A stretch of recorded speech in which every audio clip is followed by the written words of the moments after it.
Hello friends, welcome to word Paakshala. आज हम बनाने वाले, देख के पता चल ही गया होगा आपको, करेले की सब्ज़ी। बट ये सब्ज़ी एक स्पेशल ट्रिक के साथ, उसके वजह से बच्चे भी खाएंगे और जिनको करेला नहीं पसंद वो भी ये सब्ज़ी ज़रूर खाएंगे। ये देखिए, उसके लिए मैंने ये देसी वाले करेले लिए हैं। आधा किलो लाए थे, दो मेरे थोड़े रेड है तो निकाल के 450 ग्राम पूरे करेले। अभी करेले को पतला पतला कैसे काटना है वो भी मैं दिखा रही हूँ। तो बेसिक मेथड है जो आप सभी को आते होंगे, चाकू से पतला पतला, बट टाइम लगता है। एक जैसी कटिंग भी होनी चाहिए। मोटा पतला हुआ तो बाद में पकने को दिक्कत देता है। मोटा वाला नहीं पकता और पतला वाला जलना शुरू हो जाता है। और इस तरीके से उसके बीजे भी हटाने हैं, जो हार्ड वाली है। सभी हम बीजों का हिस्सा नहीं फेंकेंगे, जो हार्ड बीज है वही कट करेंगे। और ये देखिए, मतलब कट करेंगे, हमने निकाल देंगे। चाकू से कटती है, कटते कटते भी कभी कभी ना स्लिप हो जाता है चाकू और अपने उंगलियों पे आ जाता है। और ये देखिए, उस तरीके से जो हमेशा की मेथड होती है वैसा एक करेला मैंने काटा। अब ये है स्पेशल ट्रिक के साथ, ये मेरी मम्मी की ट्रिक है। जो भी सब्जियां उसे पतली पतली और स्लाइसेस करनी होती थी वो इस तरीके से, ये जो हमारे आलू का चिप्स बनाने का होता है वो लेती थी। अब ये मेरे पास ये है मोटा वाला, मतलब नॉर्मल चिप्स वाला ही है, बट जिसमें उसका डिस्टेंस कम ज़्यादा कर सकते हैं। आपके पास नॉर्मल है, थोड़ा मोटा वाला जिससे भी होता होगा वो ले लीजिए। और इस तरीके से आपको करेले को चिप्स बना देना है। ये देखो किस तरीके से मैं करेले के चिप्स बना रही हूँ। इसमें बहुत ज़्यादा तेल वगैरह नहीं लगता है। देखो ये बीज इतनी हार्ड है कि वो उससे भी नहीं हो रही, तो मुझे पहले उसके बीज निकाल लेने पड़ रहे हैं और उसके बाद अभी मैं इसको चिप्स बना दूँगी। ये देखो इस तरीके से एकदम फटाफट चिप्स बनते हैं। चाकू से आप देखो कितना टाइम लगा था, और वही करेला, नेक्स्ट वाला करेला हमारे इससे कितना जल्दी हुआ। इस तरीके से मैं उससे हार्ड वाले देख के बीजे भी हटा दे रही हूँ। आप अगर खाते होंगे तो रख सकते हो, हम लोग नहीं खाते हार्ड वाले बीजे।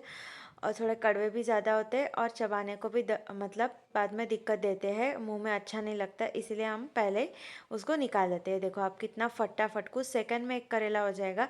और वही चाकू से करने के लिए बहुत टाइम लगता है। देखो उस तरीके से मैं डंठल पहले हटा दी थी करेले की। अब इस तरीके से मैं करेले के चिप्स बना ले रही हूँ। इसी तरीके से मैं सारे करेले के चिप्स बना लूँगी। और आपके पास कोई और ट्रिक होगी जो मुझे नहीं पता होगी तो कमेंट में बोलना, वो भी ट्रिक मैं ट्राई करूँगी, क्योंकि हर एक घर में अलग अलग ट्रिक्स होती है। मेरे पास तो यही ट्रिक है करेले के चिप्स बनाने के लिए। तो चलिए, इसी तरीके से मैंने पूरे करेले के चिप्स बना लिए हैं। अब एक छन्नी में डालना है उसे, या आप कपड़े में भी छोड़ सकते हो। और मैं इसमें डालूँगी 1 टीस्पून नमक। ये नॉर्मल सादा नमक है। नमक लगा के रखने से करेले से कड़वापन कम हो जाता है और उसका मॉइस्चर भी बहुत जल्दी कम हो जाता है। अभी इस नमक को अच्छे से करेले को लगा लेंगे। पूरे करेले के जो चिप्स है उसमें अच्छे से नमक को रब कर लेना है हमें। और इस तरीके से अभी मैंने छन्नी में ही उसे ढक दिया है। आधे घंटे के लिए छोड़ रही हूँ। आपके पास टाइम नहीं है तो 10 ही मिनट छोड़ना। और तब तक हमारा एक मसाला बनाएंगे हम। उसके लिए एक प्लेट में मैंने कलौंजी ली है छोटी चम्मच से, जीरा छोटी चम्मच, सौंफ छोटी चम्मच और एक बड़ा चम्मच धनिया के बीज। अब इनको हमें ठंडे पैन में, गरम पैन में मसालों को कभी भी नहीं भूनना चाहिए। धीमी आंच पे अभी मैंने पैन को ऑन, मतलब फ्लेम को ऑन कर दिया है। और ठंडा ही हमारा बर्तन था, उसमें ही मैंने मसाले डाले और 2 मिनट अच्छे से महक आने तक इसे भून लिया। ये मसाले से ना सब्जी का फ्लेवर बहुत अच्छा आता है। अब मैं इसमें एक छोटी चम्मच सूखा हुआ अनारदाना डाल रही हूँ। गैस की फ्लेम ऑफ करने के बाद 2 मिनट बाद या 1 मिनट बाद आप अनारदाना डालना, नहीं तो अनारदाना जलना शुरू हो जाएगा। और इसी गरम वाले पैन में हमें अनारदाना को और इन मसालों को ठंडा होने के लिए छोड़ देना है। आप दूसरे प्लेट में भी निकाल सकते हो। अभी इसे हम 10 मिनट के लिए आराम से ठंडा होने के लिए छोड़ देंगे। और ये देखिए, हमारे सारे मसाले ठंडे हो चुके हैं।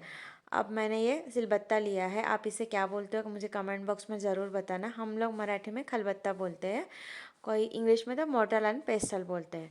अब इस तरीके से मैं उसमें डाल दे रही हूँ। आप मिक्सी में भी चला सकते हो, बट पल्स मोड पे चलाना। और कभी भी ना उसके नीचे नैपकिन रखने से ज़्यादा साउंड नहीं होता है और वाइब्रेशंस भी थोड़ी कम होती है, ऐसे मुझे लगता है। और ये देखिए, इस तरीके से मैं उसे कूट रही हूँ। दरदरा कूटना है, बहुत महीन हमें नहीं कूटना है। मिक्सी पे कीजिए बट पल्स मोड पे ही चलाना, बहुत महीन पाउडर मत कर देना। उसमें दरदरा जो होता है ना मसाले, उसका टेस्ट और फ्लेवर दोनों अच्छा आता है इस सब्जी में पर्टिकुलरली। अब इसे मैं दरदरा कूट के हो चुका है, मैं इसे प्लेट में ट्रांसफ़र कर दे रही हूँ। और ये देखिए, अच्छे से हमारा मसाला रेडी है। और अभी आधा घंटा हो चुका है तो मेरे करेले को भी मैरिनेशन या रेस्ट टाइम हो चुका है। और देखो नीचे पानी जमा हो चुका है। इस तरीके से पानी जमा होता है, इसलिए मैं छन्नी में रखती हूँ। कपड़े में भी रख सकते हो, वो छन्नी में ही कपड़े में बांध के रखना पड़ेगा। अब मैं डायरेक्ट इसी से बत्ते से ही इसको दबा दबा के उसे निचोड़ रही हूँ। आप चम्मच से निचोड़ो, हाथ से निचोड़ो, या कपड़े में बांध के भी निचोड़ सकते हो। इसमें से जो भी एक्स्ट्रा मॉइस्चर हमें निकाल लेना है। उससे क्या होता है, कड़वापन बहुत कम हो जाता है करेले में।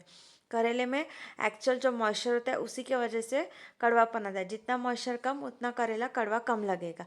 और ये देखिए पूरा मैंने निचोड़ लिया, कम से कम 2 से 3 बड़े चम्मच तक वो जूस निकला है। अब एक पैन में मैं सरसों के तेल डाल रही हूँ, गरम करने के लिए छोड़ दिया। ये सब्जी सरसों के तेल में बहुत अच्छी लगती है। अगर आपके पास नहीं है तो आप नॉर्मल कोई भी ऑयल ले सकते हो। और तेल जैसे ही गर्म हुआ उसमें मैंने डाल दिए हमारे करेले। अब इसे अच्छे से तेल में एक बार कोट हो जाए, इस तरीके से हमें धीमी आंच पे, करेले को कभी भी तेज आंच पे ना पकाए, नहीं तो ऊपर से वो जलते हैं, अंदर से मॉइस्चर इवेपोरेट नहीं होता है। करेले की सब्जी को टाइम लगता है, बट आप चम्मच कटोरी में ओनली सब्जी भी खाओगे ना, ये करेले की सब्जी खा पाओगे, इसके मैं गारंटी लेती हूँ। मैं सब्जी नहीं खाती तो भी ये सब्जी मैं पर्टिकुलरली कटोरी में लेके चम्मच से करेले की सब्जी खाती हूँ। ना रोटी चाहिए, ना चावल, ना कुछ।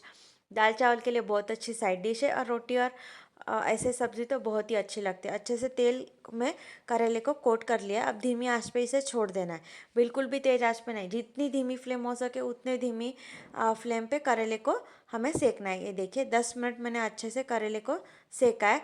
अब इसका कलर डल हो चुका है, मतलब थोड़ा वाइटिश होना है, ग्रीनिश डार्क होता है वो कम होना शुरू हो चुका है। येलोइश के साइड में ये जाना शुरू हो चुका है। अब वापस ऐसे बीच बीच में चलाते हुए पकाना है, और 10 मिनट पकाना है, मतलब टोटल 20 मिनट लगे हमें करेले को पकाने के लिए। और ये देखिए ये अच्छे से पक चुका है, ये थोड़ा क्रिस्पी होना शुरू हो चुका है साइड से। अब जो हमने कूट के रखा था मसाला वो डाल दिया, साथ ही में हल्दी डालेंगे और मिर्ची का पाउडर, और कोई मसाले हमें डालने की ज़रूरत नहीं है। अब फ्लेम अभी भी धीमी आंच पे ही है। आप इसे ना एयर फ्रायर में बना सकते हैं, उसमें बहुत जल्दी बन जाता है। 7 से 8 मिनट में पूरी सब्जी बन जाती है एयर फ्रायर में। आप एयर फ्रायर में 180 to 190 डिग्री टेम्परेचर पे इसे अच्छे से एयर फ्राई कर सकते हो। और बीच बीच में खोल के उसे मिक्स करते रहना, नहीं तो ऊपर से जलता है, नीचे नहीं पकता है। इसीलिए हमें मिक्स करते रहना पड़ेगा उसी में भी 2-2 मिनट निकाल के। और ये देखिए हमारी सब्जी, मतलब आप पहले सब्जी चढ़ा दो, साइड में रोटियां बना लो और कुछ दाल चावल कुकर सब बनते रहेगा। इसे कंटिन्यूस नहीं चलाना पड़ता है, आपको बीच बीच में ही चलाते रहना है करेले के सब्जी को। और ये देखिए इस तरीके से मैंने 1 मिनट और मसालों के साथ भून लिया, और करेले की सब्जी हमारी रेडी है। चाहिए तो आप 1 मिनट और इसे भून सकते हो। मैंने और 1 मिनट भुना है धीमी आंच पे ही, क्योंकि फ्लेवर बहुत अच्छा आता है। अभी सभी करेले में मसाले का फ्लेवर अच्छे से चला गया है। और इस तरीके से मैं अभी सब्जी को सर्व कर रही हूँ।